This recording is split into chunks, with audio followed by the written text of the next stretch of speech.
It's hard to understand me, but I keep my own boundaries.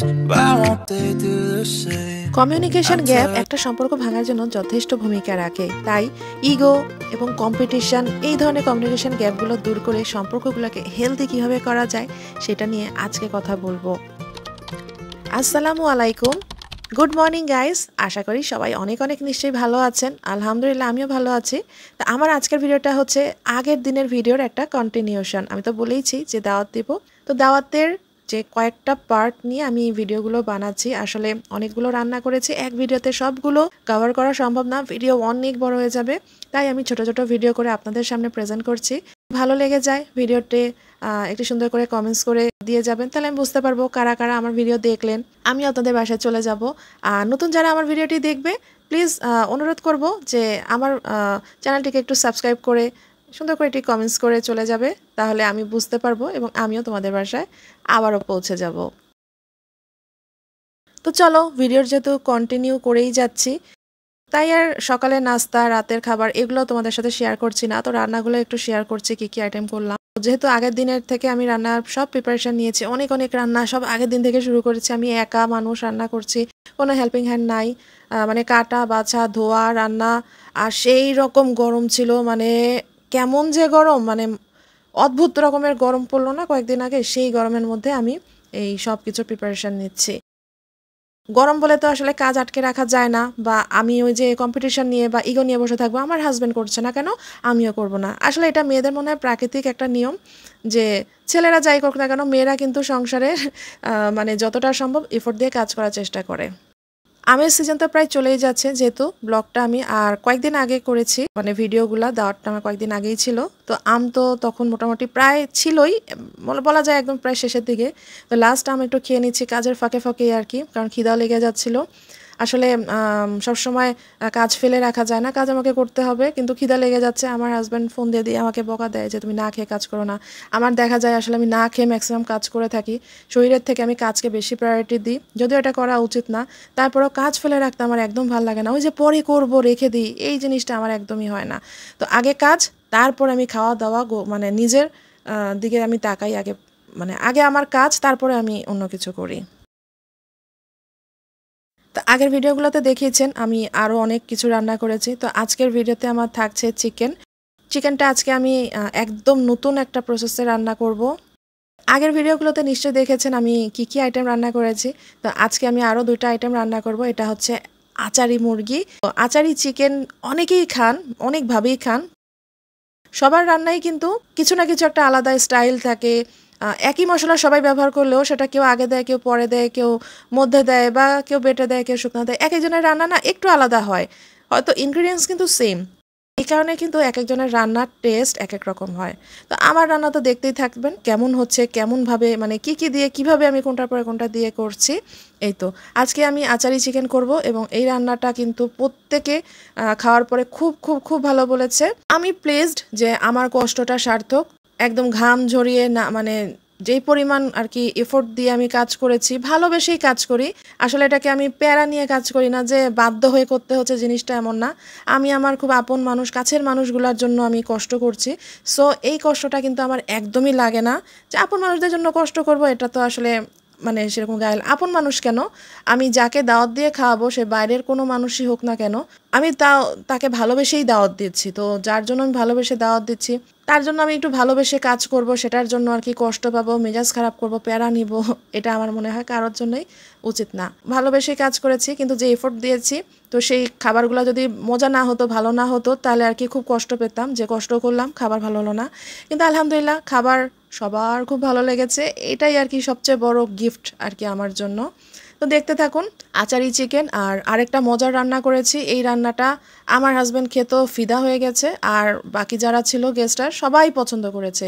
Specially আমার হাজব্যান্ডের একটু খুঁতখুতানি স্বভাব, একটু না মানে সেই লেভেলের খুঁতখুতানি আমার হাজব্যান্ডের খাবার দাবার নিয়ে আর কি, বিশেষ করে খাবার দাবার নিয়ে, মানে খুব প্যারায় থাকি। তার খাবার তার মনের মতন, মানে একটু এদিক সেদিক হলেই সে বুঝতে পারে। তো সে যে খাবারগুলো আর কি টিক মার্ক দেয় না ভালো হয়েছে, মানে সেটা আর কি মনে হয় সেই লেভেলেরই হয়। তো যাই হোক, চিংড়ি করব, চিংড়িটা একটু অন্যরকম ভাবে করেছি, খুব পছন্দ করেছে। তো দেখতে থাকুন আমার রান্না, আর মধ্যে আমি একটু বকবক করছি।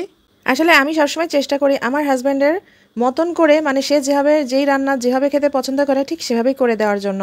অনেক সময় আমি আমার পছন্দের রান্না স্যাক্রিফাইস করি, কিন্তু তার মনের মতন করে তাকে রান্নাগুলো করে দিই। আর এটাই কিন্তু আমার হাজব্যান্ড আমাকে খুবই অ্যাপ্রিসিয়েটও করে। আর এই কাজটা কিন্তু আমি বাধ্য হয়ে করি না, ভালোবেসেই করি। যেহেতু আমি একটু রান্নাবান্না করতে বেশি পছন্দ করি এবং আমার হাজব্যান্ডও আমার সকল রান্না খেতে পছন্দ করে, তাই আমি চেষ্টা করি ম্যাক্সিমাম রান্নাই তার মনের মতন করে করে দেওয়ার জন্য।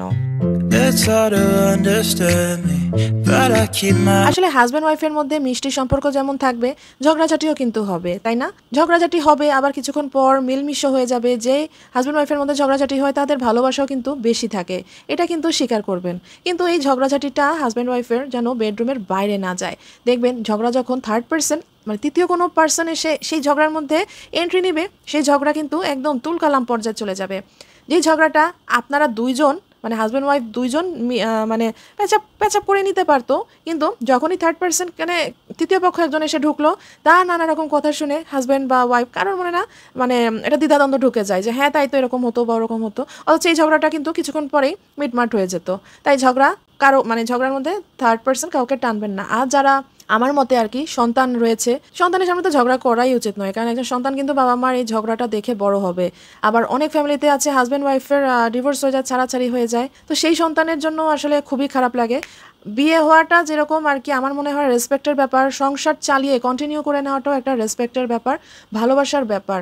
আমার মনে হয় যে যাদের সন্তান হয়ে গেছে, তো সন্তানের প্রতি ভালোবাসা রেখেও আমার মনে হয় সংসারকে কন্টিনিউ করা উচিত। ভালো লাগতেই পারে, অন্য আরেকজনকে বিয়ের পরে ভালো লাগতেই পারে, কিন্তু তাই বলে আমার মতে যে সন্তান যখন প্রায় অনেক বছর অনেক বড় হয়ে যায়, সেই ক্ষেত্রে আমার মনে হয় বাবা মায়ের ঝগড়া দেখা, বাবা মায়ের সেপারেশনে চলে যাওয়া, এটা মনে হয় সন্তানের মনে ভীষণ একটা দাগ কেটে যায়।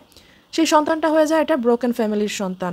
সেই সন্তানের কাছে দেখবেন আপনি আপনার ছেলে বা মেয়েকে সেইভাবে কিন্তু মানে বিয়ের প্রপোজাল আসলেও দিতে চাইবেন না। সবাই কিন্তু একটু আর চোখেই দেখবেন যে হ্যাঁ ছেলেটার বাবার ক্যারেক্টার খারাপ ছিল, ছেলেটার মায়ের ক্যারেক্টার খারাপ ছিল।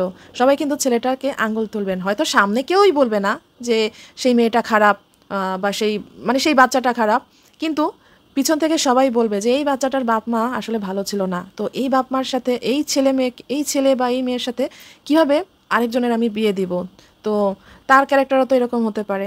তাই আমার মতে হাজব্যান্ড ওয়াইফের কোনো ডিসিশনে যাওয়ার আগে বারবার একটু ভেবে দেখে নেওয়া উচিত। আসলে কোনো ইগো দিয়ে আসলে বা কম্পিটিশনের মাধ্যমে না সংসারকে এগিয়ে নেওয়া যায় না। যে আমার হাজব্যান্ড সব কিছু করছে না, আমি কেন একাই সব কিছু করব, বা হাজব্যান্ড হয়তো বা ভাবছে যে আমার ওয়াইফের কী কাজ, কিছুই তো করে না, সব তো আমি একাই আয় করছি, আমি এত টাকা আয় করছি, আমার ওয়াইফ আমার দাসী হয়ে থাকবে। আসলে এই ধরনের মেন্টালিটিগুলো কিন্তু খুব খারাপ। এই ধরনের মেন্টালিটি রাখা যাবে না। তো যেটা বললাম না, কমিউনিকেশন গ্যাপটা রাখা যাবে না। দুজনের সম্পর্কে শ্রদ্ধাবোধ থাকতে হবে, ভালোবাসা থাকতে হবে। আর যার সংসারে সন্তান আছে তাকে তো এটা আরও বেশি মেনটেন করতে হবে। অন্তত সন্তানের মুখের দিকে চেয়েও হাজব্যান্ড ওয়াইফকে সংসার কোনোভাবেই ভাঙতে দেওয়া উচিত না। আসলে কমিউনিকেশন গ্যাপ, ইগো, ভুল বুঝাবুঝি, কম্পিটিশন, এগুলা দিয়ে আসলে সংসার হয় না। কেউ কম করলো কেউ বেশি করলো এই হিসাব সবসময় রাখতে যাবেন না। আসলে ছেলেরা যে কাজ পারে মেয়েরা পারি না, আবার মেয়েরা যেটা পারি ছেলেরা সেটা পারে না। সংসারে অনেক ধরনের মানুষই থাকবে, শ্বশুর শাশুড়ি, দেওর, ননদ, ভাসুর থাকবে, মেয়ের দিকের বাবা মা, আত্মীয় স্বজন থাকবে, অনেকেই অনেক রকম কথা বলবে। সো সবার কথাকে ডোন্ট কেয়ার করে আপনারা হাজব্যান্ড ওয়াইফ দুজনকে মিলেমিশে থাকতে হবে, কারণ সংসারটা আপনাদেরকেই আগলে রাখতে হবে। তাই ইগো ছেড়ে দিয়ে, কম্পিটিশনের কথা ছেড়ে দিয়ে, স্যাক্রিফাইস কে করছে বেশি কে কম করছে সেটা ছেড়ে দিয়ে একসাথে কীভাবে সুখে থাকতে পারেন সেই চিন্তাটাই করুন।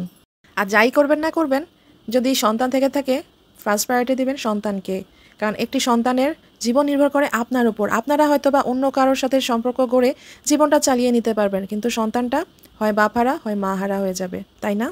তো চলুন, আমার এই টপিকের কথা বলাটা আপনাদের কাছে কতটা যৌক্তিক মনে হয়েছে, যুক্তিসঙ্গত মনে হয়েছে, আমি ঠিক না ভুল আমাকে কমেন্টসের মাধ্যমে জানাবেন।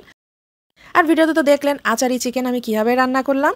আর এখন আমি রান্না করছিলাম চিংড়িটা, এটা হচ্ছে গিয়ে একটু চাইনিজ ফ্লেভার দিয়ে করছিলাম, টম ইয়াম চিংড়ি।